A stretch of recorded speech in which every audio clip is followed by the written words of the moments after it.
Neuro, pulmo and centre for surgical excellence Sai Deepa multi speciality hospital, Chandanagar, Hyderabad. అగ్రరాజ్యం అధినేత Donald Trump అనుకున్నది ఒకటి, అక్కడ జరిగింది మరొకటి. ప్రపంచ దేశాల ఆర్థిక మూలాలు దెబ్బతీస్తూ తన ఇష్టానుసారంగా పన్నుల బాదుడు మొదలుపెట్టిన ట్రంప్కు అమెరికా సుప్రీంకోర్టు గట్టి షాక్ ఇచ్చింది. నేను పట్టిన కుందేలకు మూడే కాళ్ళు అన్నట్లుగా వ్యవహరించే ట్రంప్ దూకుడుకు న్యాయస్థానం బ్రేకులేసింది. అంతర్జాతీయ వాణిజ్య నిబంధనలు తుంగలో తొక్కి తనకున్న అత్యవసర అధికారాలను అడ్డం పెట్టుకుని దేశాల మీద పన్నుల యుద్ధం ప్రకటించిన ట్రంప్ ఇప్పుడు కోర్టు తీర్పుతో తోక ముడవాల్సిన పరిస్థితి ఏర్పడింది. ఒక రకంగా చెప్పాలంటే ఇది ట్రంప్ అహంకారానికి కళ్ళెం వేసి ప్రపంచ దేశాల ఆర్థిక స్వేచ్ఛ కలిగించినట్లయింది. అయితే ఇప్పుడు అసలు పూర్తి విషయంలోకి వెళ్తే అంతర్జాతీయ ప్రత్యేక ఆర్థిక అధికారాల చట్టం పేరుతో ట్రంప్ ఇష్టం వచ్చినట్టుగా ఇతర దేశాల వస్తువుల మీద భారీగా టారిఫ్లు విధించాడు. దీనివల్ల భారత్ సహా అనేక దేశాల ఎగుమతులు కుదేలైపోయాయండి. ఈ నిర్ణయం రాజ్యాంగ విరుద్ధం, అధ్యక్షుడికి పరిమిత అధికారాలు ఉన్నాయి, అపరిమితంగా లేవు అని చెప్పి స్పష్టం చేస్తూ సుప్రీంకోర్టు ఫిబ్రవరి 20న సంచలన తీర్పిచ్చింది. అయినప్పటికీ ట్రంప్ వెనక తగల ప్రపంచ దేశాల మీద 15% సుంకాలు విధిస్తున్నట్లు ప్రకటన చేశాడు. ఈ కొత్త టారిఫ్లు ఫిబ్రవరి 24వ తేదీ నుంచి అమల్లోకి వస్తాయని చెప్పినప్పటికీ ఇందుకు సంబంధించి ఎగ్జిక్యూటివ్ ఆదేశాలు ఇంకా జారీ కాల. ఈలోపు ఏమైందో ఏమో కానీ ట్రంప్ తోకముడిచాడు.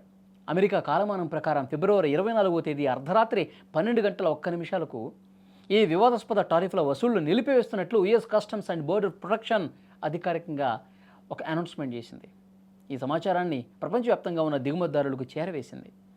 అయితే ఇప్పటి వరకు బలవంతంగా వసూలు చేసిన వేల కోట్ల రూపాయల సంగతి ఏంటి?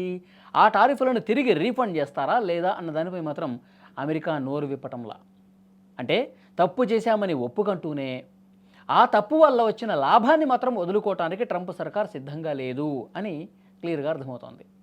ఈ టారిఫ్స్ రద్దు విషయంలో భారత్కు ఒక రకంగా ఊరట కలిగిందనే చెప్పాలి. భారత్ నుంచి వచ్చే వస్తువులపై ట్రంప్ ఏకంగా 50% వరకు సుంకాలు విధించి మన ఆర్థిక వ్యవస్థపై దాడి చేశాడు. ఇప్పుడు సుప్రీంకోర్టు తీర్పు ట్రంప్ కొత్త ప్రతిపాదనల వల్ల ఆ సుంకం 50 నుంచి 15% లేదా 0కి తగ్గే అవకాశం కనిపిస్తోంది. అంటే ట్రంప్ దిగిరాక తప్పని పరిస్థితి ఏర్పడింది. ఒక దేశ అధ్యక్షుడిగా వ్యవస్థలను గౌరవించకుండా తన పంతం నెగ్గించుకోవడానికి ఇష్టారీతిన ఒక ఆర్థిక యుద్ధం నడిపిస్తున్నటువంటి ట్రంప్ తీరుపై సర్వత్రా విమర్శలు వస్తూ ఉన్నాయి. సో డెఫినెట్గా ప్రపంచ దేశాలన్నీ కూడా ఇప్పుడు ట్రంప్కి బాగా మంచిగా అయింది. ఇష్టారీతిన ఒక ప్రతీకారంతో ఇష్టం వచ్చినట్టుగా తనకు నచ్చకపోతే టారిఫ్లు వేశాడు. మన దేశం మీద కావచ్చు, ఇక పక్క దేశాల మీద కావచ్చు, ప్రపంచంలో చాలా దేశాల మీద ఇదే రకమైనటువంటి ధోరణి అవలంబించాడు డొనాల్డ్ ట్రంప్. కానీ ఆ దేశ అత్యున్నత న్యాయస్థానమే మొట్టికాయలు వేసేసరికి దిగిరాక తప్పని పరిస్థితి ఏర్పడింది. సో నెక్స్ట్ ఇంకా ఏం జరగబోతుందో చూద్దాం.